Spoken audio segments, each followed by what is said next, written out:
Fala pessoal, sejam muito bem-vindos a mais um vídeo aqui no canal da Pythonando, o melhor canal para você acelerar sua jornada rumo à primeira vaga como programador Python. Para quem não me conhece, meu nome é Caio Sampaio, programador há mais de 8 anos, graduado pelo Instituto Federal de São Paulo, pós-graduado em Inteligência Artificial e Machine Learning, já atuei como programador em outras empresas, professor em escola técnica, pesquisador em faculdades e hoje a Pythonando é a maior escola de programação web com Python de todo o Brasil. E o assunto que nós vamos ver hoje é muito importante, nós vamos falar sobre a estrutura de uma URL.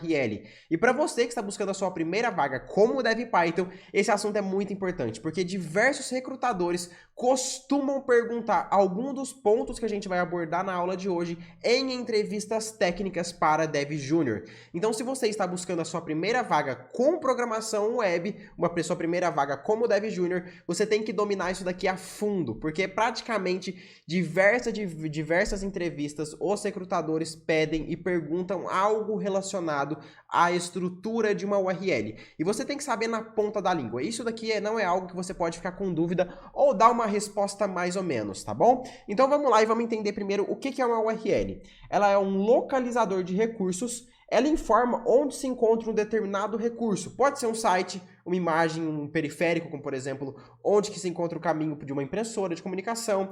Então, uma URL é basicamente como se fosse um ponteiro, entre muitas aspas, tá? Ponteiro dentro da computação tem um outro significado. Mas é como se ela estivesse apontando, no sentido de ponteiro, não no sentido da computação, mas no sentido de apontar mesmo. Ela está apontando, indicando, direcionando um determinado recurso. Pode ser um site, uma imagem. Então, quando você tem no seu computador /home, /user, /home, documentos, /minhafoto.png. Isso é uma URL. Quando você tem lá http://pythonando.com.br, também é uma URL, ok? Então, tudo aquilo que é um caminho para indicar um determinado recurso computacional, isso é uma URL. Agora, quando a gente está falando de redes TCP/IP, a estrutura de uma URL é um pouquinho diferente. Ela tem que seguir algumas regras, tá bom, pessoal? Que é as URLs que a gente utiliza para acessar alguns sites, como por exemplo, vamos pegar aqui o site da Pythonando, como por exemplo, plataforma.pythonando.com.br. Isso daqui tem algumas estruturas, alguns parâmetros que são opcionais e outros que são obrigatórios de você seguir. Então, no geral, uma URL é composta pelo seguinte: protocolo, subdomínio, domínio, porta, caminho, query string e fragmento. São esses 7 pontos que uma URL tem que conter. Obviamente, você vai perceber que na URL aqui da Pythonando, que é a URL da nossa plataforma para os alunos da Python Full e da Pythonando Programming Path, os nossos dois cursos pagos aqui dentro da nossa plataforma, ela não tem todos esses atributos porque alguns são opcionais e alguns são obrigatórios. Então, vamos aos poucos, tá? O primeiro deles, que vem antes do 2 pontos // é o protocolo. Ele vai indicar qual que é a forma de comunicação que o cliente servidor está se conectando. Pode ser, então vamos abrir aqui a parte do protocolo. O protocolo é uma comunicação utilizada. Qual que é o padrão, as regras utilizadas de comunicação entre aquele cliente e aquele servidor?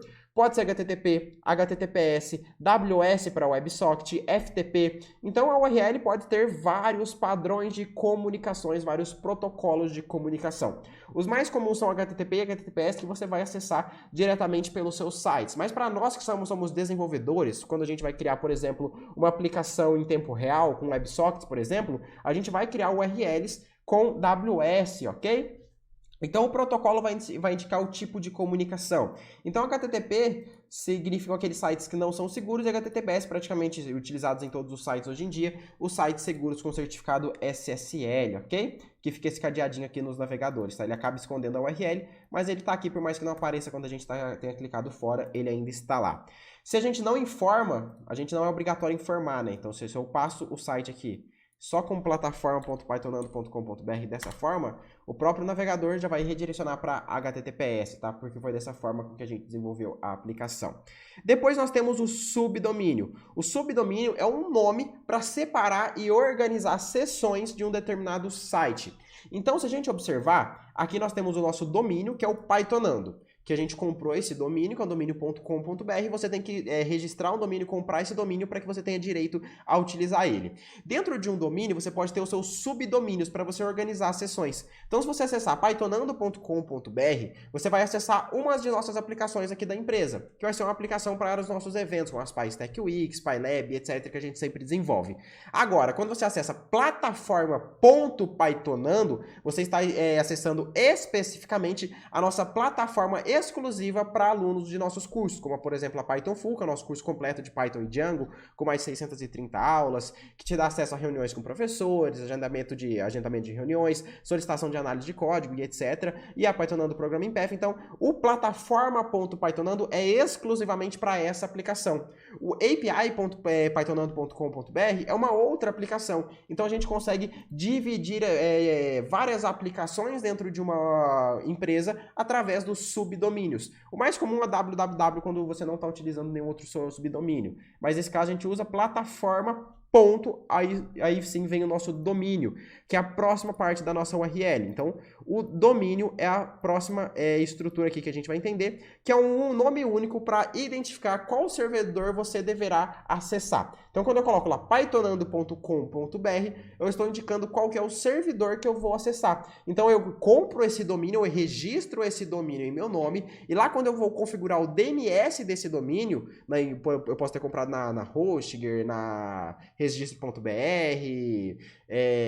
outros, poderia ter comprado em qualquer empresa, a empresa que você preferir. Eu vou lá dentro do painel dessa empresa, abro a parte de DNS e configuro. Quando o usuário acessar o domínio pythonando.com.br, ele será redirecionado para um determinado IP. E esse IP é o IP da nossa plataforma. Então, se eu fizer aqui algo tipo ping pythonando.com.br e acessar aqui, ó, eu tava aqui, ó, se eu fizer ping pythonando.com.br, você repara que ele está mandando para 177.153.50.30. Então, esse daqui é esse meu domínio, pythonando.com.br, ele está me enviando para esse determinado servidor que tem esse determinado IP. Então, o domínio aponta para um determinado servidor, um determinado IP. Depois nós temos a porta. A porta ela não é especificada diretamente na URL, se vocês perceberem, não é comum isso acontecer. Em alguns casos a gente acaba utilizando, mas normalmente a porta não é obrigatório você informar. A porta é basicamente qual que é o ponto de conexão com aquele servidor que você vai estabelecer. Beleza, eu já tenho o domínio, eu já sei qual que é o IP do servidor que eu vou me conectar, mas o IP tem várias portas que eu posso me conectar a ele. Qual porta em específico eu quero me conectar? Então as portas podem estar abertas ou fechadas àquele determinado servidor. Mas quando a gente está falando sobre aplicações web, a gente vai utilizar o HTTP ou HTTPS. A porta padrão do HTTP é a porta 80 e a do HTTPS é a 443. Então, se o usuário acessa http://pythonando.com.br, a porta automaticamente é definida a porta 80. Se ele acessar https://, a porta padrão será a 443. Por isso que ele é um parâmetro opcional e você, como usuário, não precisa informar ele na URL. Depois nós temos o caminho. O caminho especifica o local, qual parte, qual determinada seção da minha aplicação eu desejo acessar, né? Eu falei desejo para invertir aqui a ordem. Ok? Mas vamos lá. Por exemplo, eu tenho lá plataforma.com.br/membros. Esse daqui é um caminho. Eu estou acessando o /membros. Eu poderia acessar, por exemplo, se eu entro dentro da Python Full aqui, vamos acessar esse curso em exclusivo. Eu estou acessando /membros, /curso, /Python Full. Eu acessei um outro caminho e esse caminho me dá uma resposta diferente. Se eu acessasse aqui, agendar reunião, para um aluno agendar uma determinada reunião, aqui eu acessei um outro caminho, /reuniões, /selecionar data. Se eu acessasse todas as reuniões, eu ia acessar /reunião, /listar reuniões. Se eu acessasse aqui, solicitar análise de código, agora eu teria uma outra URL, um outro caminho, certo? Então, os caminhos são partes do nosso software, da nossa aplicação, na qual eu desejo acessar, para que ele me dê uma resposta HTTP diferente de um outro determinado caminho. Então, aqui na Home, eu tenho um determinado caminho, /membros, por exemplo. Dentro do Pythonando Programming Path, que é um outro curso, tem um outro determinado caminho aqui também, beleza? Então, o caminho é isso. Depois nós temos as nossas query strings. O que são as query strings? É um conjunto de chave-valor, muito parecido com o dicionário que você já viu, para transmissão de dados através da URL. Então, é com a query string que eu posso me comunicar, transmitir dados através da URL. Por exemplo, se eu acessar aqui Python Full, Beleza? Ele vai me trazer aqui para uma URL que tem esse caminho, /membros, /curso, /Python Full. Ok. Agora, se eu acessar uma aula qualquer, por exemplo, vamos aqui, tem todos os módulos aqui da Python Full, beleza? Vamos acessar aqui do primeiro módulo, vamos vir aqui em variáveis e tipos de dados. Acessando essa aula em específico, olha só o que apareceu. Ponto de interrogação, exatamente como eu tinha dito aqui para vocês, ó. Ponto de interrogação, depois a query string. E aqui eu tenho a minha query string, ó. Uma chave na qual o programador denomina qual vai ser essa chave, no caso, atual aula curso é igual a 3.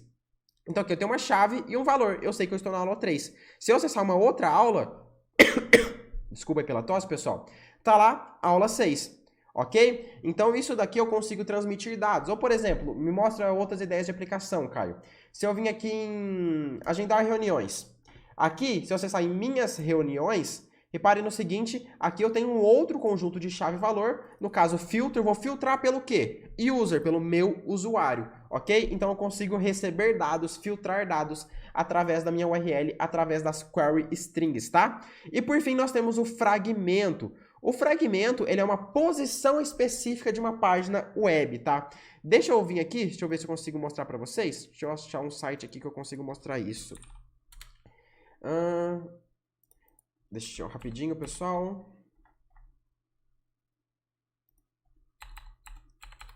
Deixa eu ver se aqui, nesse site eu consigo... Esse daqui é o nosso site do nosso evento passado, que foi a PyStack Week 6.0. Esse evento já aconteceu do dia 10 a 16 de abril, tá bom, pessoal? Então é só um exemplo mesmo. Então, por exemplo, eu tenho aqui essa seção que seria a contagem regressiva. Então, vamos supor, se eu vim aqui em inspecionar, vamos ver, eu tenho aqui uma class, eu não tenho um ID, né? Eu precisava de um ID, eu não tenho nenhum ID aqui. Eu não tenho nada com ID aqui dentro, né? Eu precisava de um ID aqui. Tá, não tenho. Deixa eu ver se eu acho algum site que isso faça sentido. Rapidinho aí, pessoal. Tá, vamos ver se aqui, ó. Entrei no site da Globo.com e aqui eu venho em inspecionar. E aqui eu tenho alguns IDs, tá? Vamos ver se eu encontro aqui, ó. Banner, vamos pegar um ID lá de baixo, ó. Esse banner home set container. Vou copiar ele, ok? Ele é um banner lá de baixo. E vou colocar aqui na minha URL hashtag, para indicar que é um fragmento, e vou colocar o nome do ID. Quando eu acesso essa URL aqui, ele vai me mandar... Ele me mandou para cá mesmo. Provavelmente o banner tá aqui em cima. Deixa eu ver um banner mais lá de baixo. JavaScript, esse banner 7 aqui, onde que é?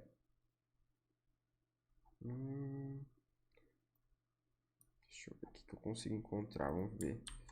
É o mesmo que eu já tinha pegado, né? Mesmo assim, não foi. Classe, ID, JavaScript. Não tem outro ID aqui, Home 6. Não tá me mostrando. Tira aqui do navegador, por exemplo. Tá.